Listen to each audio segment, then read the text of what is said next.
저거 뭐예요? 이 맞아요.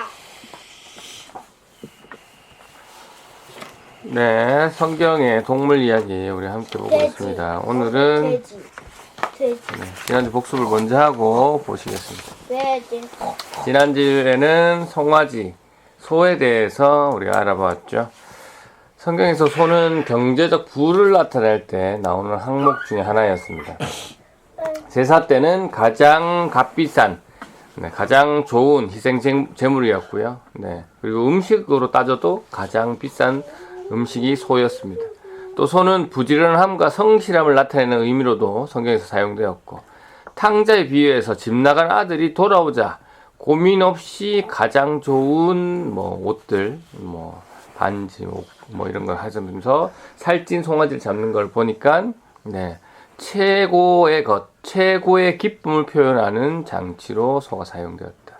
같은 의미로 아브라함이 하나님이 보내신 3명의 천사를 만나는 장면에서도 급하게 소를 잡아서 하나님의 천사들에게 대접하는 모습. 그리고 모세가 죽기 전에 축복할 때 수많은 지파들 가운데 11번째의 야곱 지파에게 숫송아지 비유로 장자를 상징하는 표현을 한 것도 우리가 보았고요. 그리고 예수님께서 안식일날 아들이나 소가 우물에 빠졌다면 너희도 즉시 구하지 않겠느냐라는 말씀을 하시면서 당시 소가 아들을 비유할 만큼 어마어마한 가치가 있었다라는 것을 알 수 있었습니다. 이렇게 엄청난 의미가 있는 소이니까 이스라엘 백성들이 광야에서 모세가 보이지 않자 금송아지를 뚝딱 만들어 놓고 그것을 하나님이라고 한 것도 사실적으로는 이해가 됩니다. 그리고 북이스라엘이 이제 남유다하고 갈라졌을 때 여로보암이 명절을 지키려고 남유다로 넘어가는 것을 걱정해서 베델과 단에 금송아지를 만들었죠.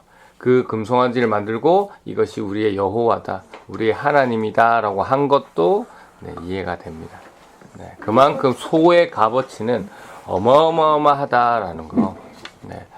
그래서 우리가 얼마나 큰 값어치, 이 값어치를 몸소 체험하는지를 한번 생각해 봐야 되는데, 이 소와는 비교될 수 없는 제사 때 최고의 제물, 소와 비교될 수 없는 예수 그리스도께서, 신이신 분이께서 희생제물로 돌아가셨다라는 것은, 우리의 희생제물이 되어주셨다라는 것은 정말로 엄청난 것이다.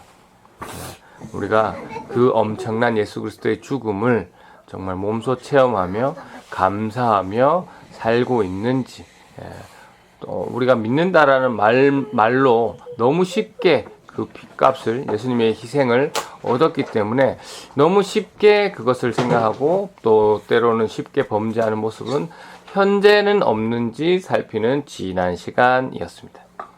오늘은 성경에 나오는 돼지에 대해서 살펴보도록 하겠습니다.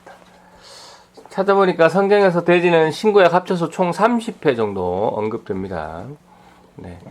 돼지가 가장 처음 나오는 성경 구절 한번 읽어보겠습니다. 제가 찾아놨죠. 레위기서 11장 7절 말씀 함께 읽겠습니다. 시작! 돼지는 굽이 완전히 갈라졌지만 책임질을 하지 않는다. 돼지도 너희에게 부정하다. 레위기 11장은 부정한 동물이랑 부정하지 않는 동물에 대해서 구별하고 설명하는 장이죠. 그래서 이 동물은 부정하니까 먹으면 안 되고, 이 동물은 부정하니까 부정 안 하니까 먹어도 된다, 이런 얘기를 하는 장인데요. 앞에 내용을 보니까 굽이 완전히 갈라진 동물은 먹어도 된다라고 쭉 이야기하고 있는데, 갑자기 돼지는 굽이 갈라졌습니까? 안 갈라졌습니까? 갈라졌죠. 갈라졌기 때문에 먹어도 됩니다. 원래는 먹어도 되지만 여기 뭐라 합니까? 색임질을 하기 때문에 먹으면 안 된다라고 말씀하고 있습니다. 그래서 굽이 갈라진 동물의 종류를 먼저 먹어도 되는 동물의 종류를 알려드리면, 소, 양, 염소, 사슴, 기린, 낙타, 돼지가 있습니다. 그런데 이 중에 색임질을 하는 동물은 먹어도 된다라고 하시죠. 그러니까 7절에 색임질을 하지 않으니까 먹지 말라고 하니까 색임질을 하는 동물은 또 뭐가 있느냐? 네. 소 뭐가 있습니까? 네. 여러 가지가 있습니다. 그래서 여기서 보면 색임질을 하지 않는 동물을 빼면 토끼, 낙타, 돼지는 색임질을 하지 않기 때문에 나머지들은 색임질을 합니다. 네. 소, 양, 염소 이런 친구들은 먹어도 되는 걸로. 네. 그래서 정리하면 돼지는 굽이 갈라졌지만 먹어도 되지만 원래는 색임질을 하지 않는 동물이기 때문에 부정하기 때문에 먹지 말라라고 성경은 기록되어 있습니다. 그래서 신명기에서 보면 이 돼지에 대해서 또 표현하는데 먹지도 말고 만지지도 말라라고 되어 있습니다. 네. 그런데 요즘 크리스찬들은 돼지고기 먹습니까? 안 먹습니까? 먹죠. 왜 먹습니까? 성경에서 먹지 말라고 되어 있는데.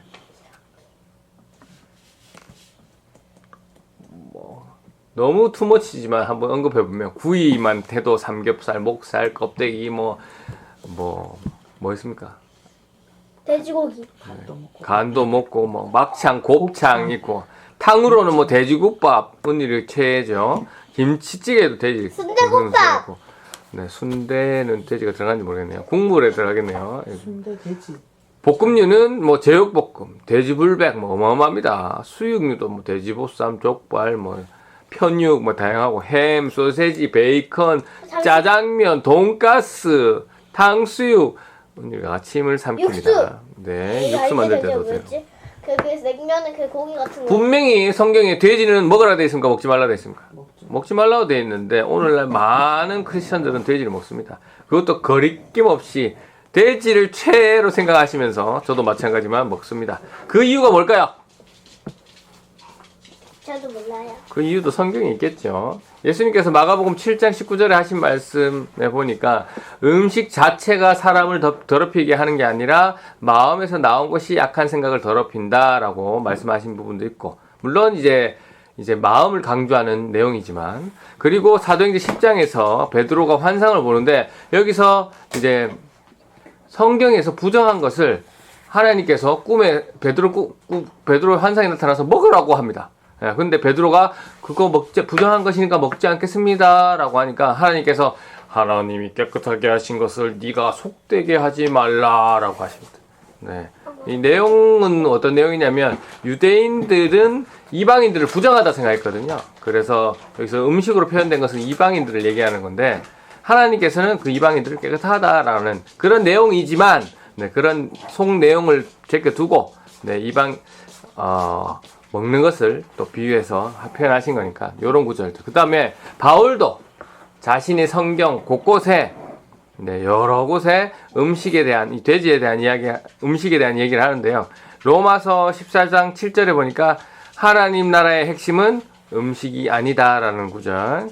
그 다음에 로마서 14장 20절에 보니까 모든 것이 깨끗하대라고 표현했고, 골로새서 2장 16절에 보니까 먹고 마시는 것 때문에 비판하지 말라라고 되어 있고, 디모데전서 4장 3절에서 5절 보니까 하나님이 지으신 모든 것이 좋다라고 했기 때문에 하나님께서 돼지도 지으셨기 때문에 이러한 것들을 근거로 해서 오늘날 많은 크리스찬들은 음식, 뭐 돼지, 뭐 이런 것들이 중요한 것이 아니라 마음이 중요하구나라는 것을 알게 되고 우리는 돼지고기를 마음껏 즐기고 있는데, 그 중에 또 획기적인 게, 가장 결정적인 게 뭐냐면 사도행전 15장에 예루살렘 회의가 나옵니다. 그 회의에서 사도들이 모여서 이방인들이 모세의 율법을 지키는지 안 지키는지에 대한 결정을 하는데, 이방인들에게는 모세의 율법을 안 지켜도 된다라는, 네, 결정을 하게 됩니다. 강요하지 않는다라고. 그러니까 뭐 자기가 지키고자 하면 지키겠지만 특별히 그들에게 모세 율법 안에 레위서가 들었기 때문에, 네, 그 돼지고기를 먹고 안 먹고의 문제를 강요하지 않는다라고 결정했기 때문에, 네, 우리가 돼지고기를 먹는다라는 것은, 오늘 우리가 먹는다는 것은, 네, 하나님에 따르는 백성들은 하나님이 구별하신 방식에 따라 살아야 간다라는 것을 이야기하는 것이지, 네, 그래서 모든 그 다음에 모든 음식이 자유롭다라고 하나님께 선포해서 오늘날 많은 사람들이 다양한 음식을 먹지만 그렇다고 난 돼지고기 성경에 안 먹지 말로 해서 안 먹는다라고 하는 사람들을 또 우리가 비판할 필요는 없다라는 그런 내용 말씀드립니다. 그리고 이제 관련해서 이사야서도 보니까 돼지고기를 먹으면 이라는 표현이 나오는데 이사야서는 보면 이 이사야서의 돼지고기는 이방인들이 먹는 것으로 그 다음에 제사할 때 제물로 바치는 용도로 사용되었기 때문에 아주 부정적인 돼지입니다. 그래서 이스라엘 백성들은 더더욱이 하나님이 먹지 말라고 한 것도 있지만 이방인들 그 다음에 제사 때 이방 제사에 바치는 음식 이렇게 생각하기 때문에 더더욱 돼지에 대해서 거부감, 부정적인 의미를 가지고 있기 때문에 성경에 나와 있는 거의 모든 부분의 돼지는 다 부정적으로 사용되었습니다. 네. 이 역사적으로 계속 돼지를 안 먹는다는 것을 알기 때문에 이 다른 나라에 나쁜 왕이 이스라엘 사람들은 돼지고기를 안 먹는구나 라고 하고 딱 이스라엘을 점령해서 괴롭힐 때 이스라엘 사람들에게 너 배교해, 너 하나님 안 믿는다고 해. 예, 그럴게요. 그래? 그럼 그 증거로 돼지고기 먹어봐라 라고 그 수단으로 사용될 정도로 그렇게 돼지고기를 싫어한 그러한 역사적인 내용도 있습니다. 마태복음 7장 6절 함께 읽어보겠습니다. 시작. 거룩한 것을 돼지에게 주지 마라. 진주를 돼지 앞에 던지지 마라. 개나 돼지는 그것을 짓밟고 뒤돌아서서 너희를 물어버릴 것이다. 네, 우리가 지지난주에 봤나요? 개를 다뤘을 때 봤죠. 네. 돼지 역시 하나님 나라의 가치, 복음의 가치를 소중하게 여기지 아니하는 모습의 그 부정적인 도구로 사용되는 모습입니다. 네. 여러 군데 나오시지만 좀 찾아보면 잠언서 11장 22절 한번 읽어볼까요? 시작. 외모가 아름다운 여인이 제멋대로 행동하는 것을 돼지 코의 금고리와 같다. 네, 결론적으로 뭡니까 이거? 외모만 이쁘면 뭐하냐? 내면도 아름다워야 된다라는 표현을 이렇게 잠언서는 잠언서는 이렇게 하고 있고요. 시편에도 나옵니다. 시편 말씀 한번 읽어볼까요? 시작. 산돼지가 포도 덩굴을 짓밟고 들 짐승들이 그 열매를 다 먹어 치우고 있습니다. 네, 여기서 산돼지는 이방인들을 얘기합니다. 이방인들이 이스라엘을 침범하고 있는 그 장면을 이렇게 비유한 것인데요. 여기서도 돼지는 나쁜 의미, 부정적인 의미, 이방인들로 표현되었습니다. 네, 누가복음 15장 15절 16절 한번 읽어보겠습니다. 시작. 그는 그 마을에 사는 한 남은 사람에게 가서 더부살이를 하였다. 집주인들은 그를 들판으로 보내 돼지를 치게 하였다. 그는 돼지가 먹은 지엄나무 열매를 먹어 배를 채우고 싶은 마음이 간절했다. 그러나 주는 사람이 없었다. 네, 우리가 계속 다루면서 봤던 탕자 얘기입니다. 돌아온 탕자. 네. 지엄나무로 번역된 나무는 실제로 구주콩나무다라고 식물을 다룰 때 말씀드렸습니다. 첫 열매는 10년을 기다려야 되고 열매 모양은 칼을 닮기도 했지만 메뚜기도 닮아서 이게 구주콩나무의 영어 식물명이 메뚜기 나무라고 말씀드렸습니다. 그래서 구주콩나무는 먹을 것이 없을 때 최후에 끓여 먹는 음식이다. 우리나라로 치면 풀뿌리 로 해당된다라고 말씀드렸죠. 탕자가 재산을 다 탕진해버리고 최후에 먹을 것이 없는 이 구주콩나무를 먹었다라는 것은 정말 얼마나 비참하고 부끄러운 상황인지를 나타내는 건데 이 돼지가 먹는 구주콩나무를 먹고 싶어서 먹고 배를 채우고 싶은 마음이 간절했는데 주는 사람이 없다라는 앞에서 말씀드렸지만 아주 비참하고 부끄러운 상황을 환경만 봐도 표현하는 장치로 이렇게 사용되었습니다. 그러나 이렇게 비참한 탕자지만 잘한 게 한 게 있었습니다. 뭐였을까요? 너무 비참하고 먹을 것도 없고 부끄러웠고 아무것도 할 수 없었지만 유일하게 잘한 것 아버지께로 돌아가야겠다라는 것이죠. 그래서 우리가 인생에서 삶이 무너지고 또 너무나 부끄러운 자리가 있을 수도 있고 부끄러운 일을 당할 수도 있고 누구에게 말할 수 없는 그런 실패의 자리에서 우리 역시 너무 힘들 때 아버지께로 돌아가야겠다라는 그런 마음을 가지면 좋겠습니다. 왜? 우리 아버지는 그런 모습으로 돌아가도 어마어마한 값어치의 소를 잡아주실 만큼 기쁨으로 나를 품어주시고 맞이해주시고 심지어 잔치까지 해주시는 어마어마한 분이기 때문에 우리가 힘들고 어려운 상황일 때 잊지 마시고 아버지께로 돌아가시는 여러분 되시길 바라고요. 마가복음 5장 11절, 12절, 13절도 한번 읽어볼까요? 시작.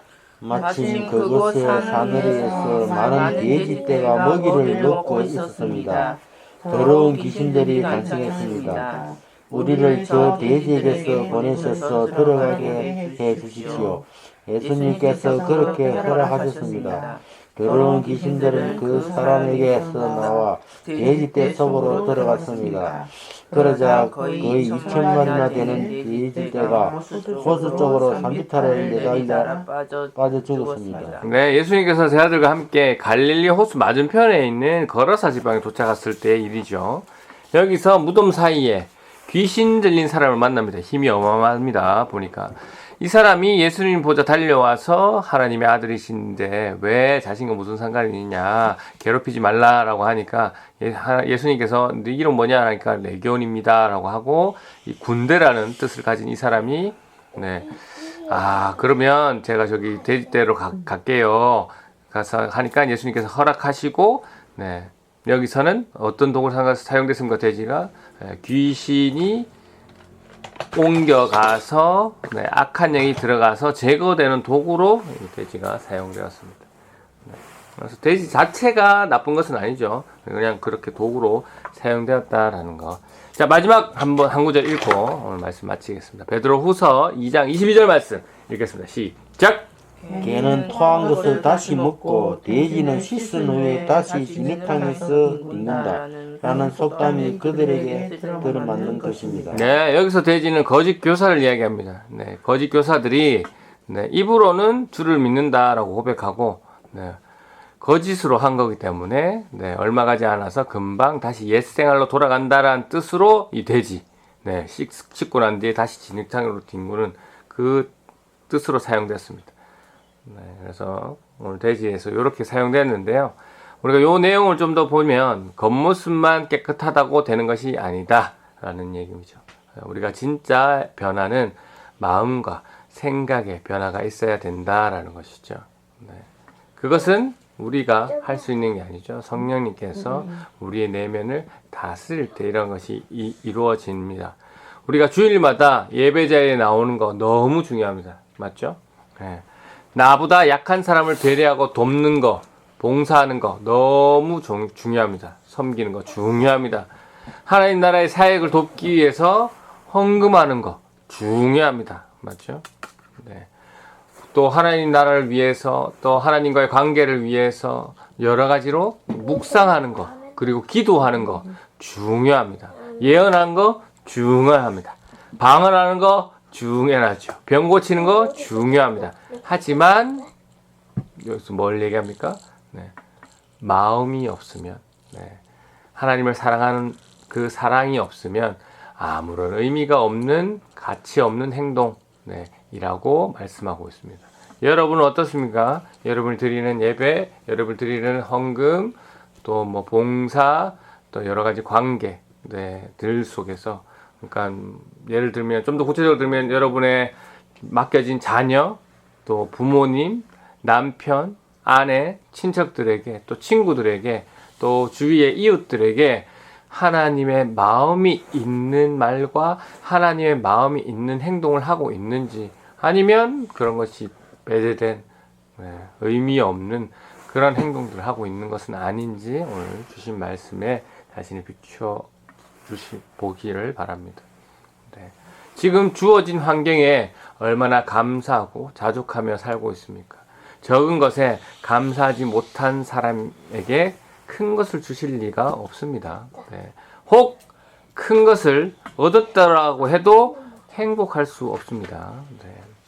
우리가 지금 뭐 공식 우리나라는 추수감사주의를 10월 달에 드리는 데도 있고 11월 달에 드릴 때도 있고 그런데요. 대부분은 11월 셋째 주죠. 지난주 주일을 추수감사절로 많이 보냅니다. 그런데 이제 우리가 이 말씀에 비춰서 추수감사절에도 비춰서 지금 현재 내 모습, 내 환경, 나의 상황에 내가 정말 감사하며 자족할 수 있는 마음이 우리에게 필요하다라는 것이죠. 네. 그런데 이런 마음, 내 상황이 이런데 스스로 감사할 수 있다는 거 힘듭니다. 많이 힘듭니다. 스스로 가지기 힘듭니다. 그렇기 때문에 우리는 늘 하나님을 의지해야 되죠. 그 하나님을 의지할 때 가장 먼저 돼야 되는 것이 하나님 말씀을 보는 겁니다. 네, 하나님 말씀을 정확하게 이해하고 하나님 말씀을 온전히 해석하고 하나님 말씀을 마음에 묵상하는 것이죠. 그래서 그 하나님 말씀을 통해서 우리의 마음이 변화될 것입니다. 네. 아무 때나 어떤 상태에 있더라도 늘 감싸주시고 용서해주시고 사랑해주실 뿐만 아니라 돌아왔다고 잔치까지 열어주시는 우리 하나님과 말씀을 읽으면서 공유하시면서 대화하시면서 정말 그 하나님 우리의 마음밭에 하나님의 음성 하나님의 씨앗이 떨어져서 우리가 변화하는 일이 그 성령의 역사가 저뿐만 아니라 여러분에게 또 있으시길 주님의 이름으로 축원합니다. 소리 아멘.